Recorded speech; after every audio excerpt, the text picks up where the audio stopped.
Every single day, there's a battle going on. One that no one else sees, no one else hears, but it determines everything about your life. And it's not you versus the world. It's not you versus your circumstances. It's you versus you.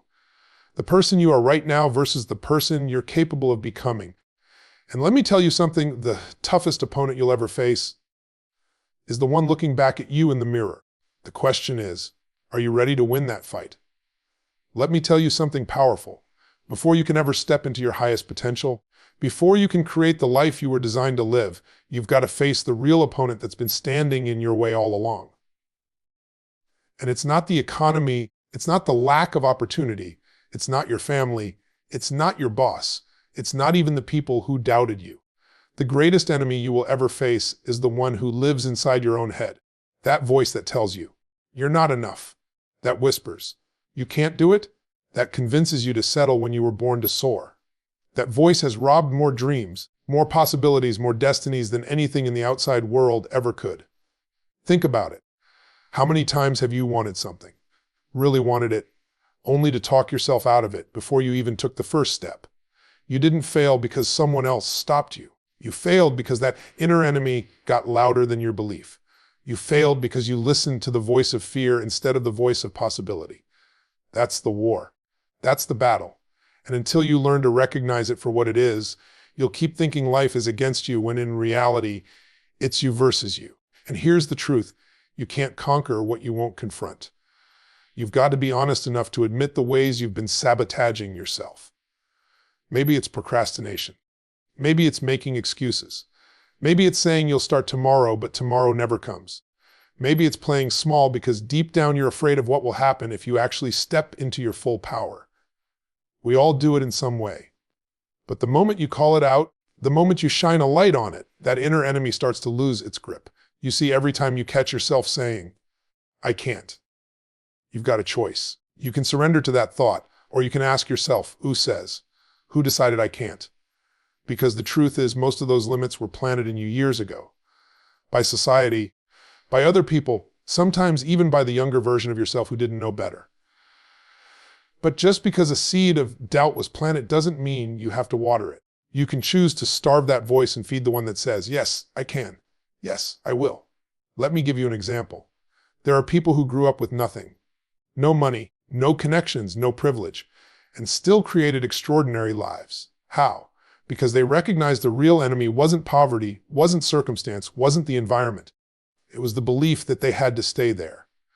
Once they shifted that belief, once they said, no, this is not going to define me, they started building a different reality. And you can do the same. But it requires radical honesty. You've got to look in the mirror and stop pretending. Stop pretending you don't know why you're stuck. Stop pretending life is just hard, and that's why you're not moving forward. No. The reason you're stuck is because you've been giving that inner enemy more authority than it deserves. And here's the key. When you recognize it, when you name it, you strip it of its power. You stop being the puppet of fear and start being the author of your own story. And I want you to really think about this. What would your life look like if you weren't at war with yourself anymore? What would it look like if you silenced that voice that tells you you're not good enough, not smart enough, not strong enough? Imagine the freedom, the energy, the power you'd have if you stopped carrying that weight. Because deep down, you already know what you're capable of. The problem is you've let the wrong voice be the loudest. So today, the first step is awareness. It's about recognizing that the battle isn't out there, it's in here. And the moment you understand that, you reclaim your power. Because if the problem is you versus you, then the solution is also you. Which means you hold the key, you hold the answer, you hold the power to flip the script. The fight of your life is not against the world. It's against the weaker version of yourself that's been keeping you small. And the second you choose to see it, you've already taken the first step toward victory. If you want to win the battle of you versus you, you can't just fight harder with the same mindset that's been holding you back. You've got to rewire the way you think. Because the truth is, your life is nothing more than a reflection of your patterns of thought. The beliefs you carry, the standards you set, the rules you live by. Those are the invisible strings pulling every decision, every action, and ultimately every result you have in your life. Think about it. Two people can face the same challenge, but one sees it as a wall while the other sees it as a stepping stone. Same situation, completely different reality. What made the difference? The meaning they gave it. And where does meaning come from? It comes from the way your mind is wired. So if you want to create a new life, you have to create a new meaning. You've got to interrupt the old story and install a new one that empowers you instead of imprisons you. And I'll tell you something most people don't realize. Your mind is like a thermostat. It's set at a certain temperature based on what you believe you deserve, what you believe you're capable of, and what you've accepted as normal. So even if you make a little progress, even if you push yourself for a short time, if your mental thermostat is still set too low, you'll eventually sabotage yourself and return to where you've always been. That's why people lose weight only to gain it back. Why they make more money but somehow end up broke again. Why they start relationships that look healthy but fall back into the same cycles of pain. It's not bad luck. It's the wiring of their mind pulling them back to the familiar. But here's the beautiful part. You can reset the thermostat. You can raise the standard. You can say, I no longer accept this as my life. I demand more from myself. And when you make that shift internally, your external world has no choice but to follow. Because your brain is a survival machine. It doesn't care if you're happy. It cares if you're consistent. It will do whatever it takes to make sure your life matches the story you've told yourself. So if you change the story, if you change the belief, if you raise the standard, you're literally rewriting the program your life is running on. Now, how do you do that? You start by catching the old patterns in the act. You notice the moment your mind says, I'm not good enough, and you interrupt it. You don't let it run on autopilot anymore. You replace it with a new command, a new belief that empowers you. It's not about lying to yourself, it's about choosing a higher truth. Because deep down, you already know you're more than your excuses, more than your fears, more than your past. You've had moments where you proved it. Maybe you didn't think you could get through something, but you did. Maybe you didn't think you could achieve something, but you found a way. Those moments weren't accidents. They were glimpses of who you really are. And the more you anchor into that truth, the more you rewire your mind to live from it every day. Rewiring also means surrounding yourself with new inputs. You can't keep feeding your mind junk and expect it to produce gold. If you hang around people who settle, who complain, who constantly reinforce small thinking, guess what? You're wiring yourself to live the same way. But when you immerse yourself in growth, when you read, when you learn, when you're around people who challenge you, who push you, who expect more from you, you start rewiring automatically because your brain adapts to the environment it's placed in. And here's the key. Change doesn't happen by wishing. It happens by conditioning. You don't rewire your mind by thinking about it once. You rewire it by repetition. You've got to practice the new story until it becomes automatic. That's how you shift from discipline being a struggle to discipline being your default. That's how you turn fear into fuel. That's how you go from, I don't know if I can, to, of course I will. So the question is, what's the story you've been telling yourself up until now, and are you willing to let it go? Because until you do, no matter how much effort you put in, you'll always be pulled back by the old wiring. But the moment you decide to shift, the moment you decide to raise that thermostat, you'll unlock a version of yourself that you didn't even know was possible. The mind you feed is the life you live, and when you rewire your mind for greatness, you stop living as the old you and start stepping into the you that was always meant to rise. Here's the reality. Motivation will get you started, but discipline is what will keep you going when everything inside of you wants to quit. Motivation is like a spark.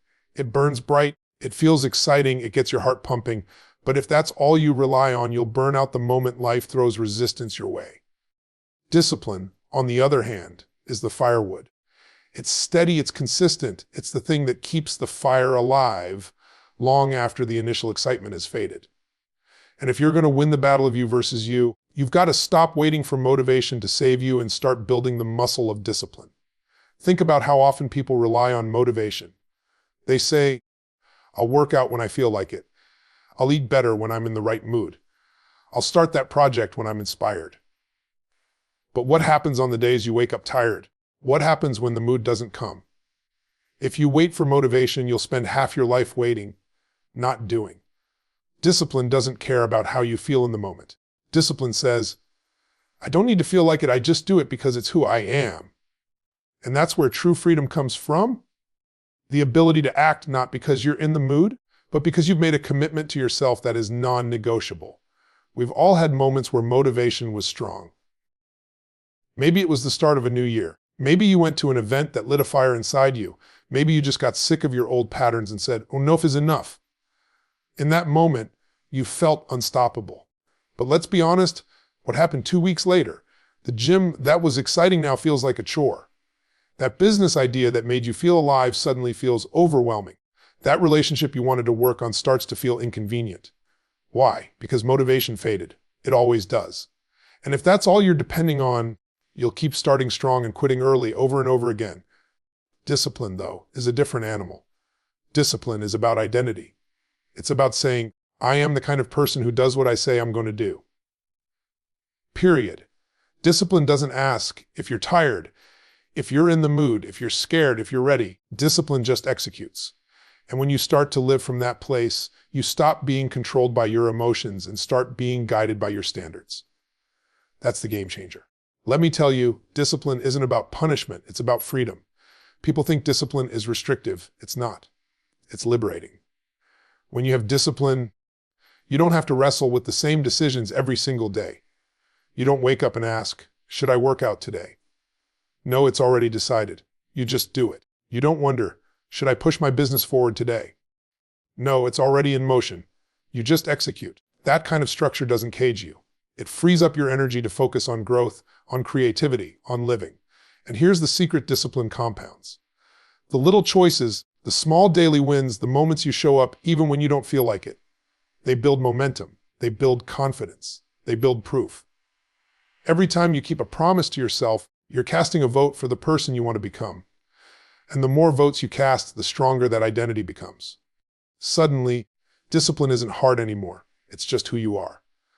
Ask yourself, how different would your life look if you stopped negotiating with yourself every single day? How much further would you be if you didn't let your emotions decide your actions?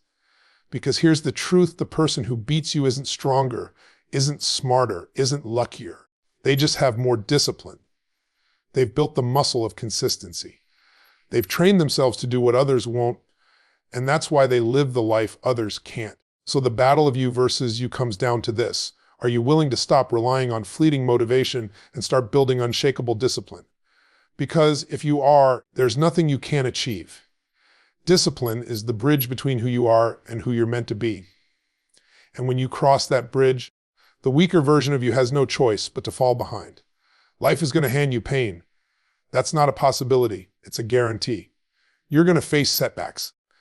You're going to experience loss. You're going to have moments where everything inside you feels like it's breaking. But here's the difference between people who stay stuck and people who rise. The ones who rise don't let pain define them. They let pain refine them. They don't see it as the end of the story. They see it as the fuel for the next chapter. And that's the shift that changes everything. Most people run from pain. They avoid it, they numb it, they distract themselves from it. But what you resist persists. And the longer you run from it, the more power it has over you. But when you face it, when you lean into it, when you say, I refuse to let this break me, then pain stops being the enemy and becomes your greatest teacher. Because pain reveals strength you didn't know you had. Pain introduces you to a deeper version of yourself. Pain strips away the illusions and forces you to confront what really matters. Think about the times in your life when you grew the most. Was it when everything was easy, when everything was comfortable, when the road was smooth? Of course not. Growth never happens in the comfort zone. Growth is forged in the fire of challenge. It's those nights you thought you couldn't keep going but somehow did. It's the heartbreak you thought would destroy you, but actually built your capacity to love even deeper.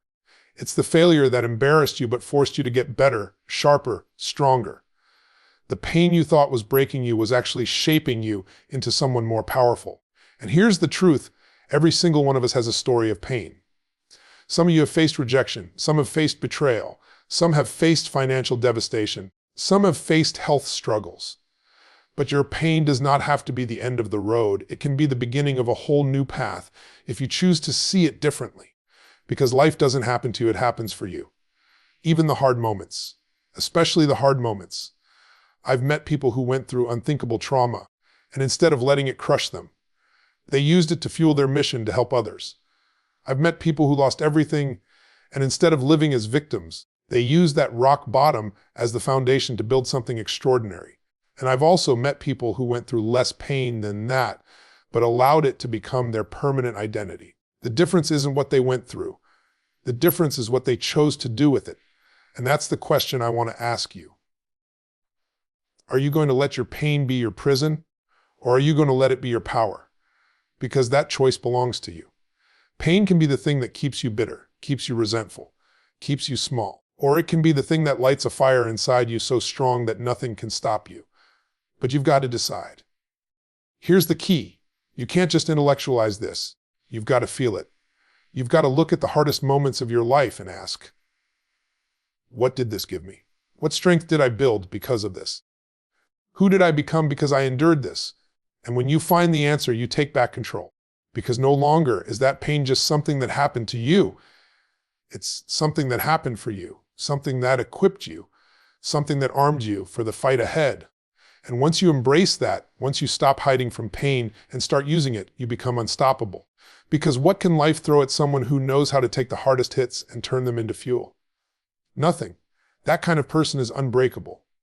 That kind of person can face fear, doubt, failure, rejection, and instead of folding, they rise. So don't waste your pain. Don't bury it, don't deny it, don't let it hold you hostage. Take it, own it, transform it. Because inside your pain is the very power you've been searching for. And the moment you decide to use it, you'll never be the same again. There comes a moment when you realize the battle of you versus you isn't just about silencing fear, rewiring your mind, or building discipline. It's about stepping fully into the higher version of yourself. The version that's been whispering to you all along. The version that knows what you're capable of, that sees beyond your excuses, that refuses to settle for anything less than the life you were designed to live. That's the ultimate victory. Not winning against the world, not proving others wrong, but becoming the person you were meant to be all along.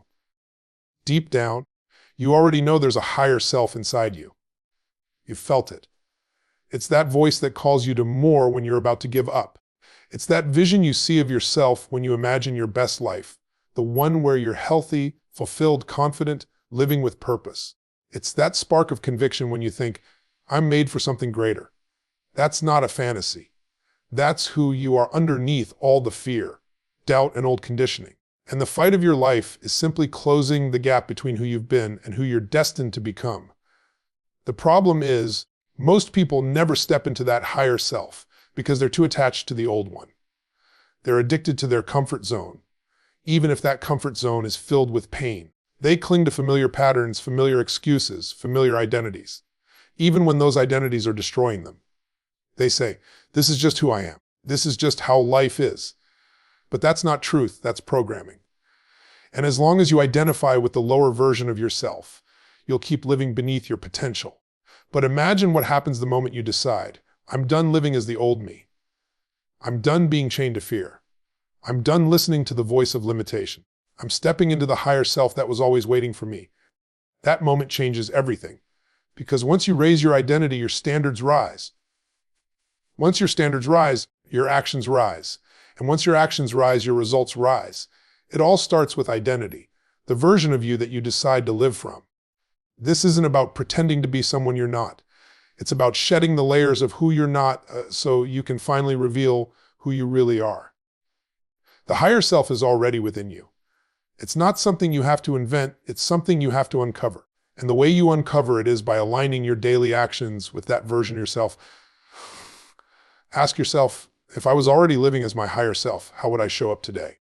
What choices would I make? How would I speak? How would I treat my body? How would I lead my family? How would I pursue my dreams? And then live that way now, not someday, not when it's convenient, now. Because every time you act as your higher self, you reinforce that identity until it becomes your default. And yes, it will feel uncomfortable at first. It should. Growth always feels uncomfortable because it's stretching you beyond who you've been. But that's the price of transformation. You cannot step into the higher self while clinging to the lower one. One of them has to die so the other can live. And when you finally let the old version of you go, the one that procrastinates, the one that makes excuses, the one that settles, you'll experience a freedom that most people never taste in their entire lives.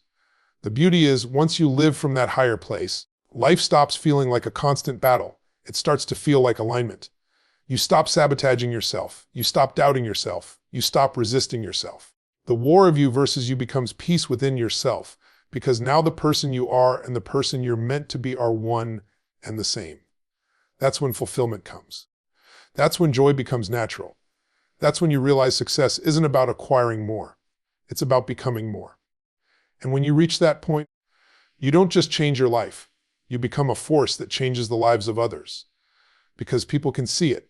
They can feel it. They're drawn to someone who's fully alive, fully authentic, fully in alignment. And without even trying, you inspire others to rise into their higher selves too. That's the ripple effect of transformation. It never stops with you. So the ultimate victory in this battle is not crushing the weaker self, but transcending it. It's about choosing, day after day, to live as the person you know you're capable of being. And when you do, the fight is over, because you've stepped into the life you were created to live. So when you step back and look at everything we've talked about, it all comes down to this. You are your greatest opponent, and you are also your greatest ally. The war has never been against the world. It has always been you versus you. The voice of doubt versus the voice of possibility. The comfort zone versus the growth zone. The old identity versus the higher self that's been waiting for you to show up. And the truth is, no one else can fight that battle for you. No one else can silence those excuses. No one else can choose discipline when you don't feel like it. No one else can decide to turn your pain into power. Only you. And that's the beauty of it, because if it's you versus you, then the outcome is always in your hands. The person you were yesterday doesn't have to dictate who you become tomorrow. You can reset the standard. You can rewire your story. You can step into the version of yourself that doesn't just survive, but thrives. And when you do, when you choose to rise above the old patterns, you stop living as a prisoner of your past and start living as the author of your future. So here's the choice standing in front of you right now. Will you keep wrestling with the weaker self, or will you finally step into the stronger, higher, limitless version of you? Because the fight isn't out there, it's right here. And the victory is waiting for you to claim it.